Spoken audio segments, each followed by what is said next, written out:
out the sun, but you're not alone. You're not alone. You're just like all of us, searching for a home, but you're not alone.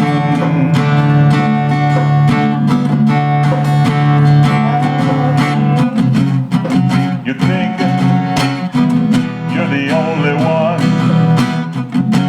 fighting hard and barely hanging on. Feel alone in a crowd, but you feel much better when the music's loud and you're not alone. Not alone. No need to hide. No need to hide the things we all hold inside. You're not alone.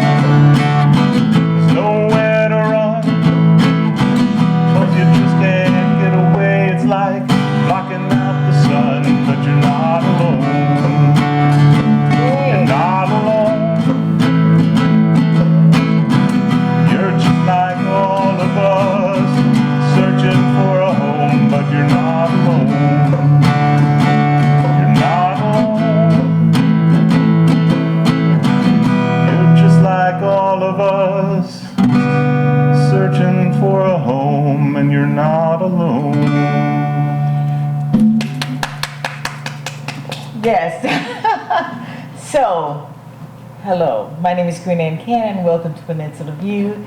And the artist you just heard, you can hear that. You're going to hear more of him today. But if you really want to hear him on a regular basis, he performs every fourth Friday, last Sunday of the month. last Sunday of the month at the Poorhouse Bistro up on Autumn and San Fernando. You got to go out and see him. But other than that, he has a real other life, a whole nother life that he gives back to the youth. And what I like, before we leave that conversation, I want to go back to, you have people come in who are artists or young people that can come up and play.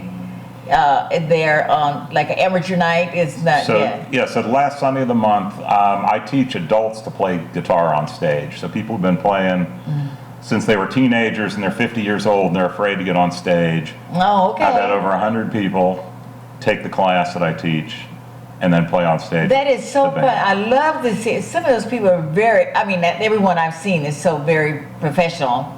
You would think that they've been playing professionally in public for a while because they're very good. So some of them have and some of them haven't. Well, see, I don't have the ears, so I don't hear what you hear. But for amateurs like myself, I say, oh, they sound good. That's what it's supposed to be. It's supposed to be fun. And we just try to keep live music alive. And you do that. You do that with such a commitment. And I was thinking about all that you do in terms of supporting people and having their passion out there. But what else? You know, I see these little Kimochis. I guess why do you call them Kimochis? I don't know what a Kimochi is. Yeah. Oh, okay, so Kimochis means feelings in Japanese. Oh, okay. And so all these on the table have little words like proud and hopeful and brave, and then some of them are like mad and sad, and so they're for something. So kind of explain how they're used in the classroom. Okay, so I'll start with how they came to be. Okay, great. That's the perfect Nina question. Rappaport Rowan, who brought Despicable Me to the studio. So you've heard of Despicable Me, the Minions, right? She brought that to the studio, and she created these after Columbine. Oh, okay. Just figuring kids ought to grow up and be better adjusted and better to each other, and then there'll be less of that.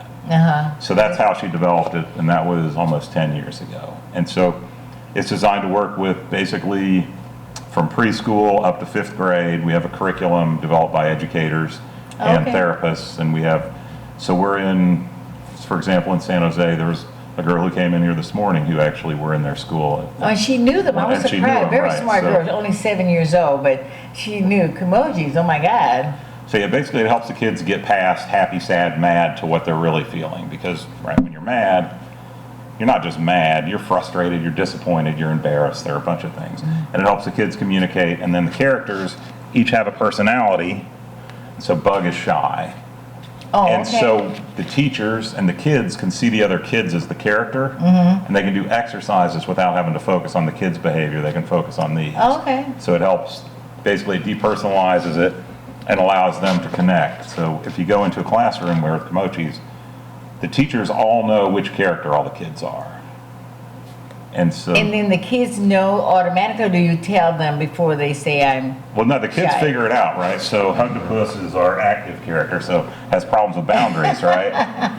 And so I can do that And they teach, get it. and they get it immediately versus anything else, it's going to take longer. And so basically, if you have kids that are in other people's space, you use this character to help train the kids on how to respond to that, and to train the kid on how to, oh wait, we're looking at this boundaries. Okay, right? So, okay. And what is that the lion? So this is Cat. Oh, cat. So this is Cat. Cat is bossy. Oh, okay. And so basically Cat's bossy, and Lovey-Dove Oh, cute. is, teaches friendly signals and carries a friend along. Oh, okay. So that's what those are. And then Cloud is our moody character. Don't get scared, it's not a horror show. But basically the head turns so the kids can communicate. It's like, okay, I'm happy, I'm sad, and what makes it change. Okay, and they don't feel threatened by that because it's playful, right? Right, it's fun. Yeah, but I like what you said earlier, like they say, oh, how do you feel? They don't want to say, and then she invites them to the table and they can look and see how many of those emojis do they feel at the same time. They can feel like sad or excited or a lot of different feelings. They can pick them out and put them aside. Exactly. So they use it in a therapeutic setting, but also in the classroom. Okay. So they use it in the classroom, but then if the kid needs more intervention, then it's used in the therapeutic setting, and also then the parents can use it at home. And so you're the CEO of the company, so what does that mean? What do you do as the CEO? So we have the best brand that nobody knows about, and it's my job to fix that. So we're pretty big in Northern California, and in certain areas we've taken hold, and we're in hundreds of classrooms. And Union City just put it in all their kindergartens, so we're in like 90 really? kindergartens there. So now, do you think how big do you want this to be? I mean, what's your We dream? should be in every classroom and every SUV and minivan. Okay, good. I like that because That's- you want to help kids express themselves. The big thing is whatever they're feeling, it's okay, and they want to talk about it, right? Right, because you're going to get mad. Of So one course. of the things is you can be mad, but you can't be mean, right? Oh, okay. Yeah, we also use them for disaster relief. We have okay, we have a disaster partner in Australia, School Ministries Group, and they have outreach workers, and so they take these carabiners, grateful, hopeful, and brave, which is kind of the three things that you really need when things are really bad. Right, a little Okay. bit of bravery, a little bit of hope, a little bit of gratitude can get you through a lot. I noticed a little girl that came in that you gave her one of the Kimochi. She said, "I'm grateful." So she's a pretty smart girl. She's a 7-year-old who's already has our training. Yeah. Oh, see? Oh, that's right. Right, so she used the language because she's, right, so she came in and said she was grateful, right? So now I want to put in this too, like if somebody wants this in their school or classroom or environment for their kids, how would they get in touch with you? Ned at Kimochis.com, Ned at Kimochis, Kimochis.com. Okay, so And I'll talk to them or send them to the right person. So depending on whether it's a school administrator or a teacher or a therapist, I'll connect them with the right person on the team to support them. Okay. Now, do you use any of this in junior high? I mean, grammar school. Use it in grammar school up to the 5th grade. 5th grade, we have curriculum for the entire year. After 5th grade, a lot of therapists use them in both adult and the high school setting. Oh, okay. And then we have a military family kit also for the phases of deployment. So we have another kit, which I didn't bring. I can talk all day on this, But that's good. So you'll come out and do a presentation and see what they need so they can tell which grade level they want to deal with. Right, so generally they start kindergarten, right? And then, so they don't have to buy for the whole school. So they can say, start in kindergarten, prove success, and then as it goes to 1st grade, the kids will demand Kimochis for 1st grade. Okay, they'll start asking for it. So once we get it in, Kimochi. then the kids and parents will help move it forward. And by the time they're in 3rd or 4th grade, they're a lot nicer to each other. So that's- Okay. That's kind Now, of the thing. you think works good with gang members also? Kids coming from a gang environment, like their uncle, cousin, brother, older. So it works so we are in some very difficult schools where they have Child Protective Services and Department of Health Services every day in the school with some kind of Okay. intervention. So it helps the kids, and I'll just tell a story. Recently I got an email from a teacher, and they had a lockdown due to a gun on campus. It was the 12th day of school. They'd never had Kimochis except for 12 days. When she flipped the table over in front of the door and sent the kids to the closet, she grabbed the Kimochis and gave them to the kids. And then they were helping each other. Okay. So she said, I'm going to get emotional here. She said, I had a bunch of 6-year-olds I know cry. it kind of touches you, huh? Yeah, I can tell. And then she said, but after about 10 minutes, I was crying because the kids they were taking care of each other. They didn't need me to take care of them. Oh, yeah. That is a growth right there. And it was only 12 days into school. So they'd only had basically 12 5-minute lessons. And wow. they helped each other. So that's the kind of thing, we're trying to do. So who contacts you in the school system? Is it the teacher or one of the administrators, or So usually who make the it's decisions like this? Student services, speech language pathologists, people who help the kids with their mental health is usually where it starts. And then they can test it on their more challenging cases. And when they have success, then they say, wait, if we put it in the classroom, they're going to get less people referred to their. Yeah. So now I'm curious because I'm kind of partial to children who are from homeless families. So do you work anything with the women who in shelters or? I don't have anything, but if you know somebody, I'll talk to them. Okay, I can refer you? You can refer. Okay, you can refer good. it. Because sometimes, the kids, they feel embarrassed because they live in a shelter. You know how kids are, they get teased and they don't, know how to speak about, I have no home. Right, yeah, they used to make fun of the kids on the school on the free lunch program back when I was a kid, so yeah, that's good. So that is something that if you have an interest in the support of the youth at your school, you can contact Ned and provide this. This is just another layer of support that the youth need so they can deal in the environment that we live in now. So it may be a good idea to, contact him and get the emojis in your area of different. Because I like the fact that you use it for emotional, psychological, educational, just all areas that it can fit in, right? Yep, it's got a broad range of uses. That's good. And right now we're focusing on toolkits in schools because that's the highest impact, fastest acting. Yes, that is. But I was also looking at the kids that come from, the disenfranchised kids. I'm always, how can we help these kids, and they can't help anything that the environment they live in, but still they got to be in a competitive way with the kids at school. And I'm hoping that this would give them something some kind of grounding. Yeah, it'll change the school climate. That's what we've experienced over and over again. Okay. I know some people. I'm gonna talk to them. But now the other thing that I'm so impressed with you, because you teach them that doing all this, that's great, and putting it back. So what is the passion that you get from doing this? Okay, so for me, I'm a tech turnaround guy. So I've worked in Silicon Valley for the last 30 years, doing more bits, faster, cheaper, selling stuff, basically selling equipment and doing manufacturing. And then I was a turnaround consultant, basically working with large corporations. So that's the field you come from? I would never know that, Ned. You came from I'm a recovering engineer. Oh my God. It's how you recovering, right? Because engineers is like, if it doesn't go in a straight line. So I'm an engineer, I am pretty linear. Okay, well that is often to have such a, what do you call it, go in a whole total different direction. Right, and so the reason I did it is because I believe in the product and I think it can make a big difference.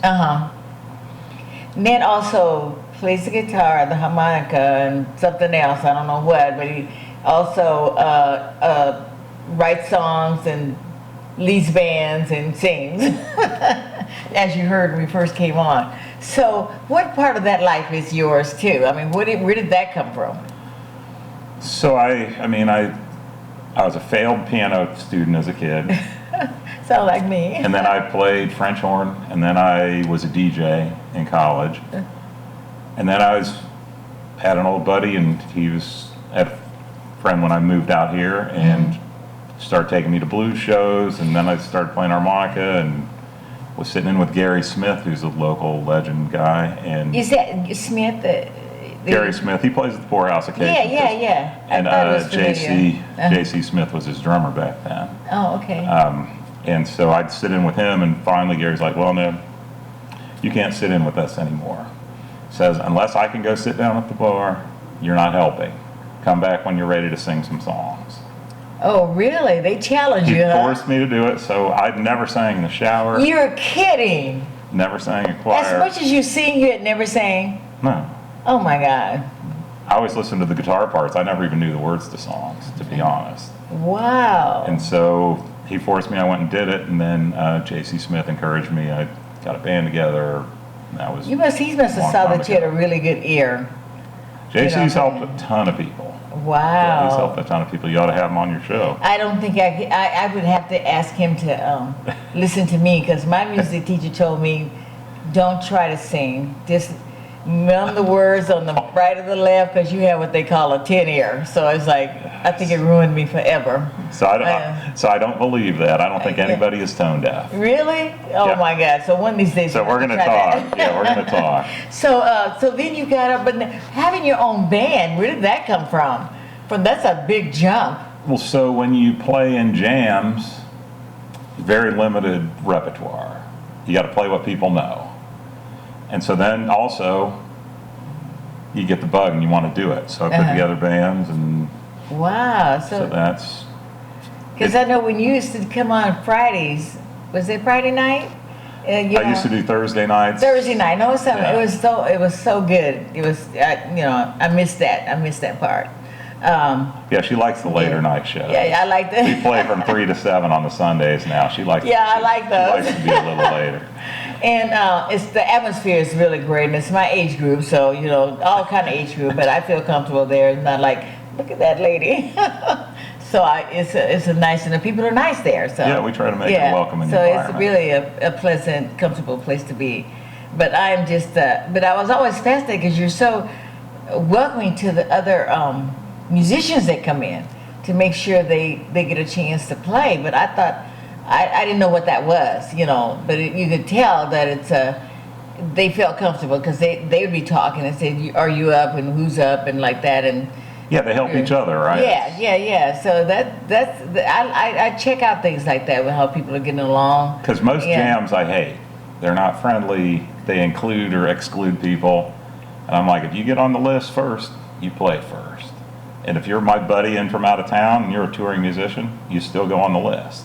You don't get to preempt people. That's not how we do it. And I've noticed that, And what I noticed lately, there was a young man with 4 kids, who used to come and do the jam session. And Yeah, now he was one of the students, and now he's the guitar player in the band. Yeah, he's now regular. That's amazing. Yeah, he's a tremendous player, too. Yeah, he is. With 4 I mean, I kids guess under he 5. is. So, but anyway, I want to know where do you see yourself in that arena, like 5 years from now? I can't even predict what's going to happen to You me can't. tomorrow, man. But so basically, my personal goal with Deborah's my wife. We're keeping live music alive, and everywhere that we travel, we land and someone who loves us picks us up.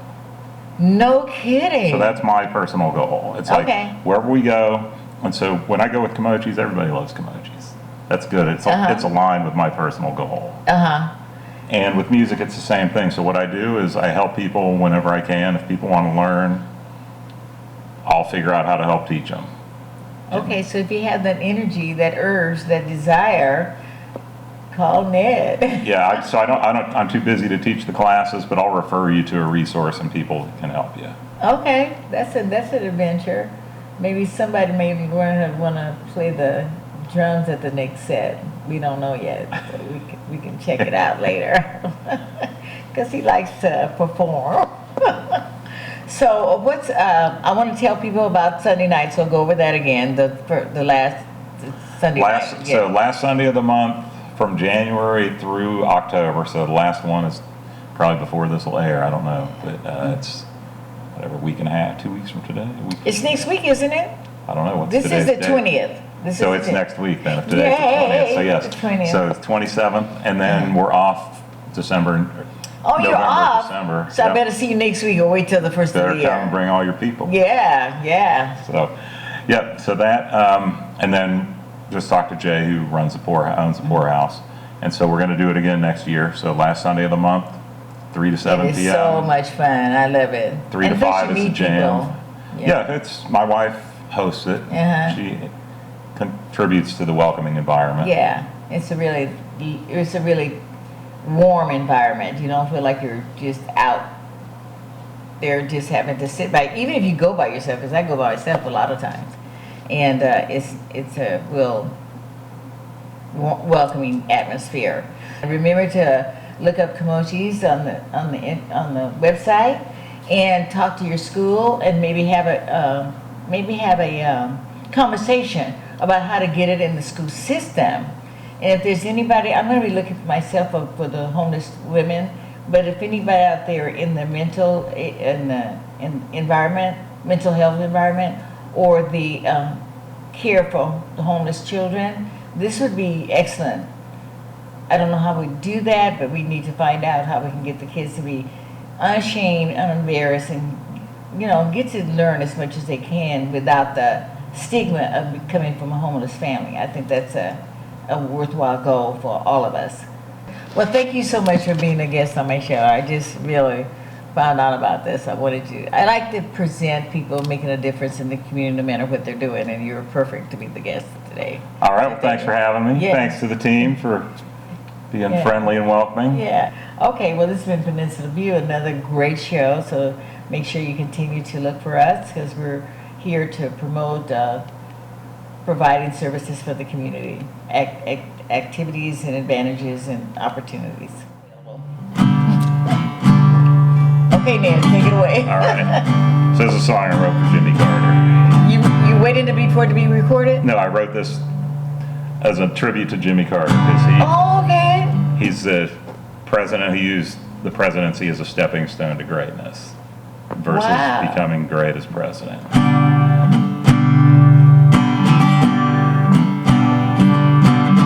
This is a tribute to Jimmy Carter. He got run out, but didn't play the martyr. Set an example we all should know.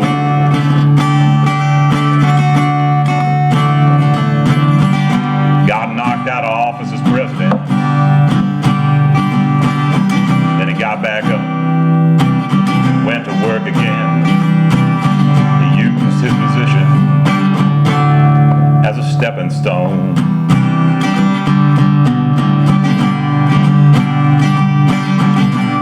Now you don't have to be a president. You can even be late with your rent.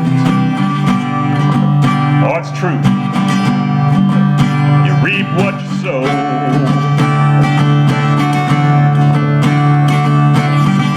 People in power, they want me against you. They say it's better, but I don't believe that's true. Use your position as a stepping stone.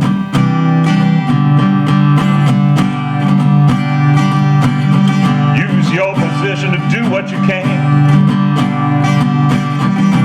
Step in, lend a helping hand. You may not have much, but it's just enough. Sometimes when things get tough, oh, you know, we all need a little love. Use your position as a stepping stone.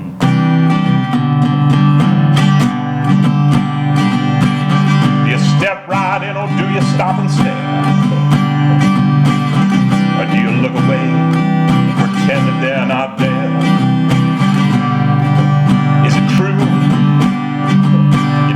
really care.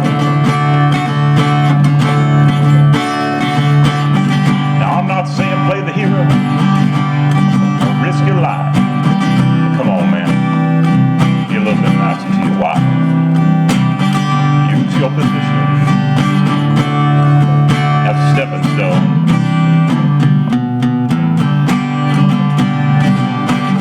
Use your position to do what you can.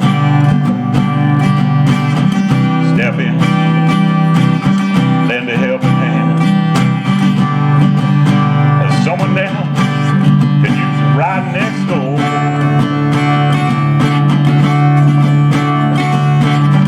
But sometimes when things get tough, oh, we all need a little love. Use your position as a stepping stone.